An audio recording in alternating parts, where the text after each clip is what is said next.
Hi everyone, I'm Mary Jean Murphy from My Favorite Quilt Store, and I'm here for the first installment of Scraps of Kindness by Kim Diehl.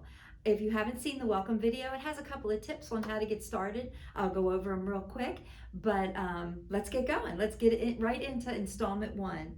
So the tip that I had for you on the welcome video is to make a copy of the color copy of the sheet that comes with your fabric in your pattern. It's actually a loan sheet, and the best thing to do is make a color copy, cut it all apart so that you have not only the picture of the fabric but also the number and the title of the fabric, and pin it onto the corresponding fabric. This is a little bit of a confusing quilt. I don't want you to think, oh gosh, it's going to be hard. It's not hard. It just needs a little bit of organization, and that's going to take you a long way if you do your color copy and pin the number on. So with that in mind, let's get started. There's three different blocks. There's two different variations of each block. I'm going to start with the first block, and here's my pattern. Right on the back is block A1, and it's these two blocks right here. Now I'm going to give you a little, just a little tidbit that the middle block, the internal of the spool, everyone is a little bit different. However, the top of the spool and the background fabric of the spool, they're all cut exactly the same, just 4 different variations of fabric. The fabric is, you can tell which one it's going to be. It's the browns that's on here, and then the beiges across the bottom. So if it was me, and my advice to you would be to go ahead and cut a couple of 2-inch strips of each of these browns and each of the creams, and that way you're not constantly going back and recutting them. But with that in mind, the cutting instructions, I will tell you, is what I was very confused about.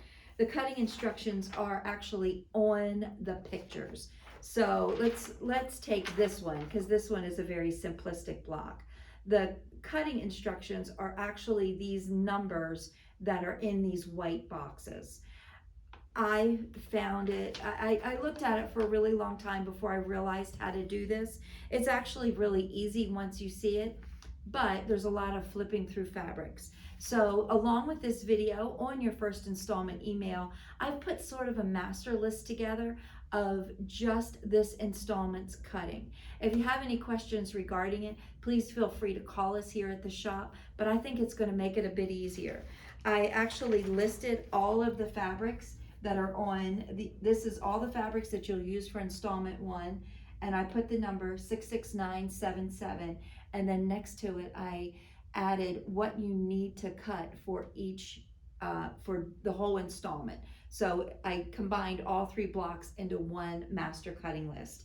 If you don't end up wanting to use that, just take your time, look at the fabric, pull it out, open it up, cut it, and set it aside, and then move on to the next fabric. It's not difficult, I promise you. And once you do one installment, you're really going to have it in your head how it works. So don't get frustrated. I did get frustrated in the beginning, and I want to pass it on to you that don't get frustrated. The other thing I found really helpful, I'm going to put that aside, helpful this time, was I use a sandpaper board. I made this myself.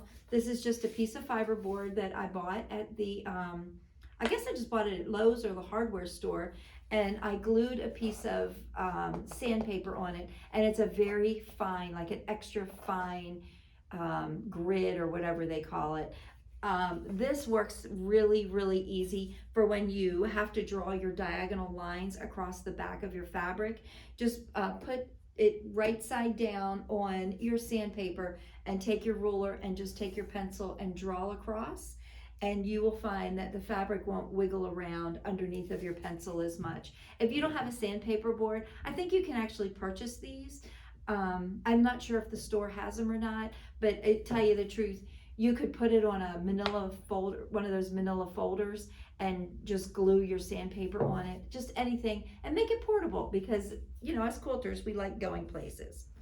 So block A1 and 2, I'm going to show you.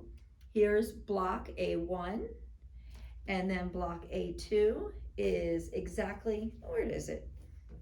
Where did I put block A2? Oh, for goodness sakes. Here's block A2. So here's block A1 and A2. They were just very simple squares and rectangles put together.